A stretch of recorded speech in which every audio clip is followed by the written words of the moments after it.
रानी को अनीसा की सच्चाई पता चल जाती है क्योंकि जितने भी वो सबूत लेकर के आती है हॉस्पिटल से, इसके बाद में तो अनीसा पूरी तरीके से सबके सामने एक्सपोज होती है। हालांकि दिग्विजय तब तक बच चुका होता है और यहाँ तमाशा और ही ज्यादा बढ़ती है जो काफी ज्यादा मजेदार है। तो बात करें एपिसोड की स्टार्टिंग की, तो एपिसोड की स्टार्टिंग दिग्विजय के घर से होती है। अब रानी को तो कैसे भी सारे सबूत जुटाने हैं तो वो ईशान से मदद मांगती है और ईशान भी खैर उसकी मदद करने के लिए राजी हो जाता है, लेकिन घर वालों से ये परमिशन लेते हैं कि हमें अनीसा के हॉस्पिटल में ही चेकअप कराने हैं ताकि ये वहां जाए और कुछ सबूतों को खोज सके।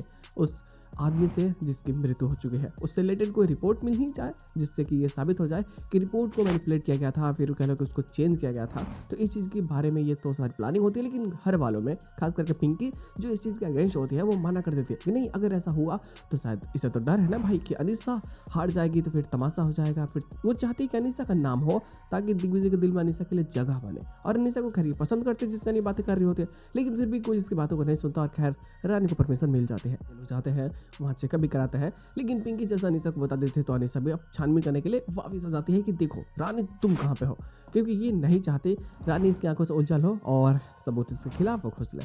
तो जिसका जैसे आकर के ईशान से पूछते तो पता चलता है कि रानी तो ऑलरेडी चेकअप करने के लिए अंदर गई है और वो अंदर वो कंप्यूटर्स को खंगाल रहे होते हैं। उससे एक लॉकर मिल जाती है जिसमें ब्लड्स होते हैं, ब्लड सैंपल होता है।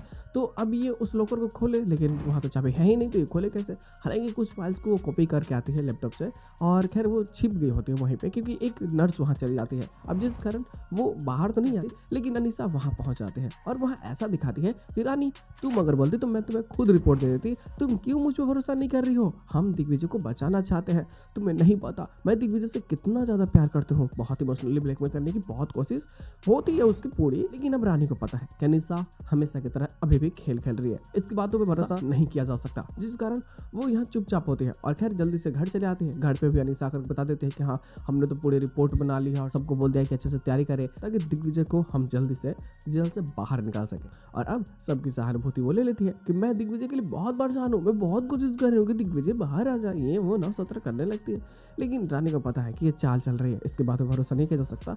तो खैर ये उस डॉक्टर को फिर से कॉन्टेक्ट करने की कोशिश करती है कि भाई तुम आओ, तुम गवाही दो, और तुम्हारी गवाही कितनी ज़्यादा जरूरी है कि इंसान की जान बचाने के लिए तुम ही सोचो कि दिग्विजय बेगुनाह है और अगर उसे फंसाया जा रहा है तो ये बहुत ही ज़्यादा गलत है। और कुछ टाइम बाद सबकी मुलाकात कोर्ट में ही होते हैं। कोर्ट में सारे आर्गुमेंट्स स्टार्ट होते हैं।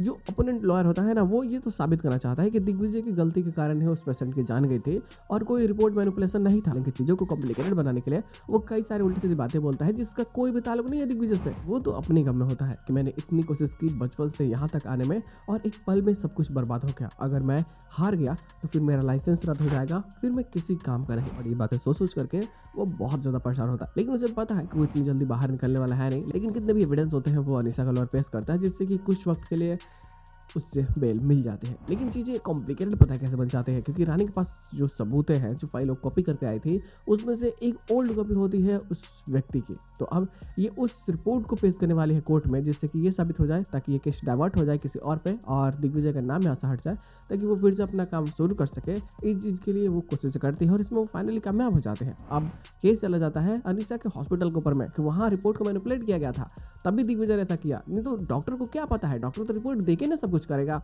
और जब ये चीज़ें साबित हो जाती है तो रानी अनीसा को ये साहब बोल देते हैं कि तुम कितना भी कोशिश कर लो तुम बच नहीं सकती, मुझे पता है कि तुमने ही ये सारी चीज़ें की है, तुम ही दिग्विजय को फंसाना चाहती थी। हालांकि किसी के साथ एपिसोड की एंडिंग कर दी जाती है, ये पोस्ट कटिंग होता है जो चीज़ें और ज़्यादा मजेदार बनाती है एपिसोड को, क्योंकि वो जब अनीसा को बोल देते हैं, चैलेंज कर देते हैं कि मैं तुम्हें जेल के पीछे पहुंचा करके रहूँगी और तुमने जो चाल चला है उसको एक्सपोज करके रहूँगी सबके सामने और तुम मेरा कुछ भी नहीं बिगाड़ सकती। तो यहाँ अनीसा भी चीज़ को बहुत सीरियस लेती है और आप सोचते हैं कि खुद को बचाने के लिए रानी को मार नहीं होगा, अगर रानी मर जाती है तो सब कुछ ठीक हो जाएगा। और हाँ ऐसा करती है और आगे जा करके रानी का एक्सीडेंट करवाएगी, हो सकता है जिसमें उसका बच्चा डेड हो जाए, फिर हो सकता है कि उसका बच्चा बच भी जाए।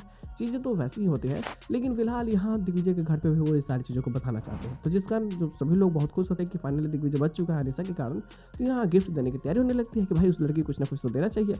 तो यहाँ रानी आकर बता देते हैं कि उसे जेल भिजवाना बहुत जरूरी है, क्योंकि दिग्विजय को फंसाने वाला कोई और नहीं बल्कि अनीसा ही है। लेकिन इस बात पे कोई भरोसा नहीं करता कि जो लड़की उसके लिए इतनी सारी दर्द सह रही थी वो क्यों फंसाएगी उससे, आखिर क्या दुश्मनी है, वो तो प्यार करते हैं ना। बस यहाँ इसकी बातों को कोई नहीं मानता और चीज़ें यहीं से कॉम्प्लिकेटेड होती है, जो आने वाले समय में रानी की जिंदगी के लिए मुश्किल खड़ी करेगी, क्योंकि अब उसकी जान खतरे में है। तो चीज़ें तो यार कॉम्प्लिकेटेड हो गई हैं, जो काफ़ी ज़्यादा मजेदार होने वाली है। देखते लोग आने वाले प्लॉट्स में और क्या चीज़ हो सकती है। तो बस यार आज के एपिसोड में इतना ही, हम लोग मिलते हैं बहुत जल्द, क्योंकि इसके साथ एपिसोड की एंडिंग कर जाती है, एक्स्ट्रा प्लॉट आती है तो बातें जरूर हो जाएगी। तब तक के लिए बाय।